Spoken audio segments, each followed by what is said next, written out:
from Plantas y Más, and welcome to my channel.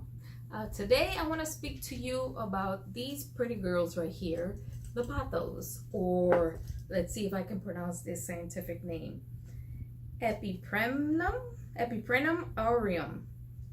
Anyways, I'll add the scientific name up here somewhere because yeah, I'm having a hard time, or the devil's ivy, a hard time pronouncing that name.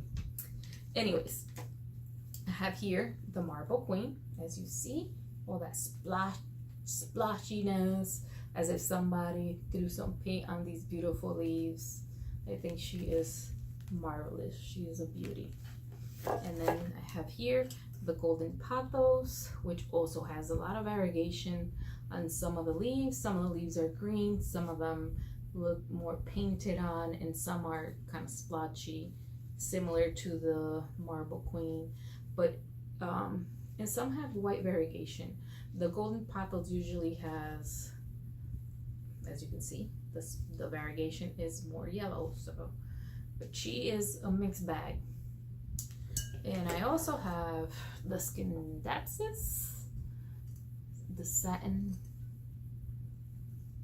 one, which this one was I ordered cuttings for this, and some of them weren't doing so well, but I have hope because there's growth here coming in, and then in here somewhere there's another one, another little one. I mean, you can't really see it on camera, but there's another one coming, so I'm hopeful. So anyway, this pretty girl, when I first got her cuttings, I cut them from a mother plant. It was 6 cuttings, and they were about the size of this leaf right here. So initially, I had read that they do okay with minimal light. So I had her in a bathroom that didn't have a window. And you know, the bathroom, the light doesn't stay on. So she wasn't growing much, but she was alive. So I was happy. I was like, okay, at least she's not dead. At least she's still alive. So when I moved back in September, I put her outside on my breezeway. And she actually gets direct sun, even though they don't recommend you giving them direct sun because it can scorch the leaves, right? The leaves aren't like succulent like leaves. They're much shorter, thinner. But because it was like fall and winter right now, winter type weather. Not really, I'm in Florida, but anyways, I digress. The sun is not as strong, is not as beaming as strong, so I have her in a west facing, my little breezeway is west facing, so she gets direct sun for several hours during the day.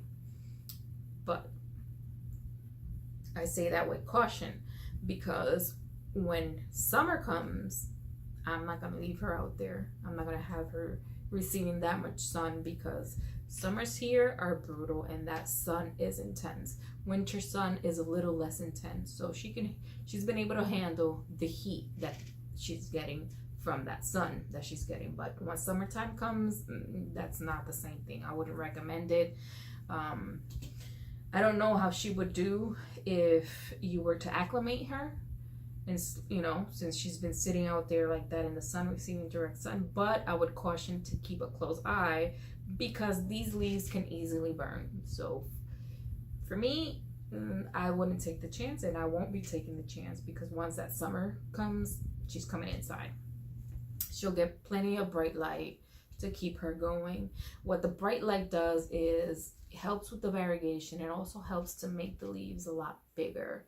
I've noticed that the more sun they get, or the more bright light they get, the bigger the leaves tend to grow, and the variegation continues, right? The less sun they receive, the less variegation. Some of them revert all the way back to being just a green leaf, like for example, like this leaf. But you want to maintain variegation on your plants that are variegated, so that you want them to receive bright light. And I can attest that no sun, or very little sun, or very little bright light, or very little light or low light The growth is mega slow. Not much growth. Doesn't kill them, but you won't see much of a progression, right? For the care, as far as care goes for these type of plants, airy soil. I have it on a peat moss with potting soil mix. It has perlite in it, and it also has bark. Both of them. That's the same type of mixture I use for almost all of my plants. Well, with the exception of orchids or cactuses. But for every other plant that I have, that is the mixture that I maintain them in, because I can tend to overwater from time to time. So this helps with drainage and aeration and not leaving the roots so sopping wet that can cause root rot and kill your plant. Anywho, you want to let this soil dry out almost all the way before you water them again, which I've been doing pretty good with that. I haven't been helicopter momming plants. We can be helicopter moms or parents over our kids. We can also do it. A lot of us that love plants also do it over our plants, which too much love for any plant can actually do worse than good. Not always, because you catch things when you're always watching your plants. You can catch bugs, diseases, and anything that could be causing, or rotting, anything that could be causing your plant to go downhill. You can notice it a lot easier or faster when you're watching over your plants all the time, but it's not always a good thing. Okay, so you want to have a happy medium there. As far as fertilizing goes, they're not super feeders, so once a month I think it's good. I mix in some worm casting in there, and like once a month I'll fertilize them, but that's about it. Not always every month. Like now I haven't fertilized them over the fall and winter.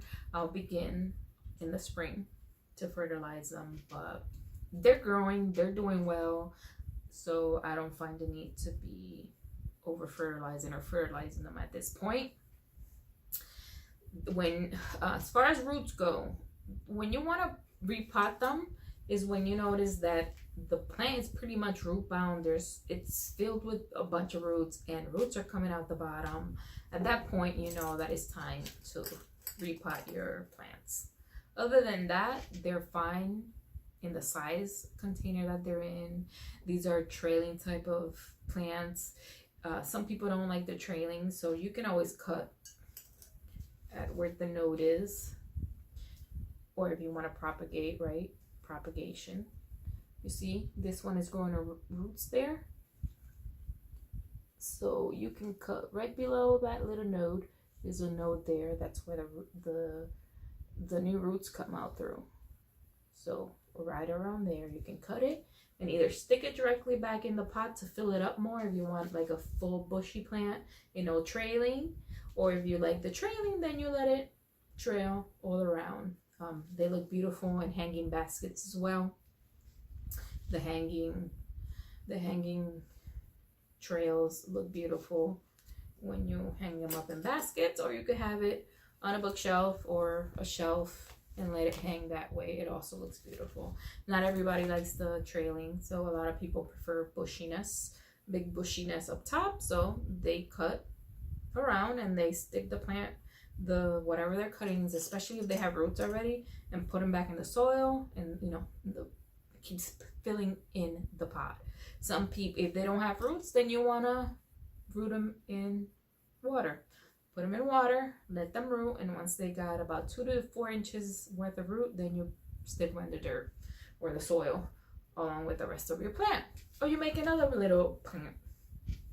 Whatever floats your boat, pretty much. Whatever you prefer to do, or you can give them away, you can sell them, it's your world, your choice.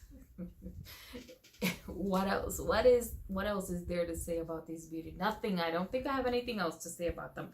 They're beautiful. There are so many varieties out there. I want to get a few more, like the Enjoy and the Manjula, and there's others that I would like to get and add to my collection because I love them. I think they're beautiful. They're a staple in any home, because as far as back as I can remember being a little girl, my mother has always had pothos in her collection of plants.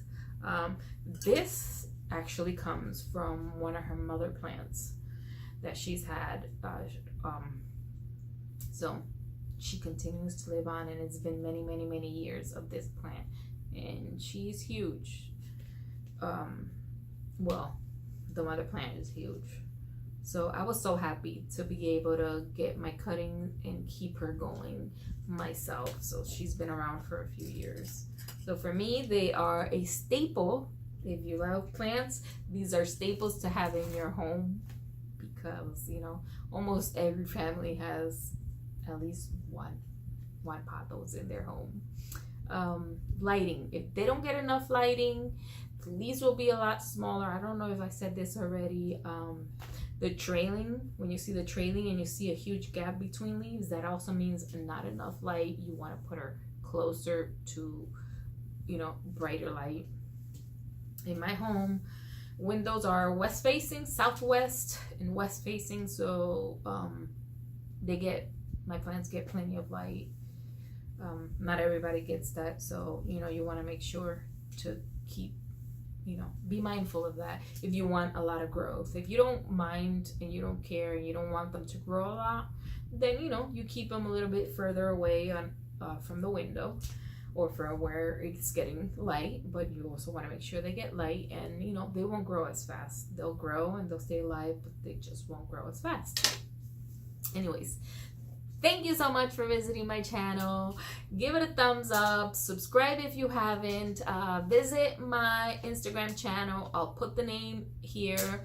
I'll add the name here and in the description bar below. Because the name is in Spanish. Plantas dot the letter Y dot mas. And what that means when you translate that is plants and more. That's what that means. Anyways, thank you so much once again for visiting. I appreciate it. If you have any comments, any questions, please leave them down below. Thank you once again. You have a great day. Bye.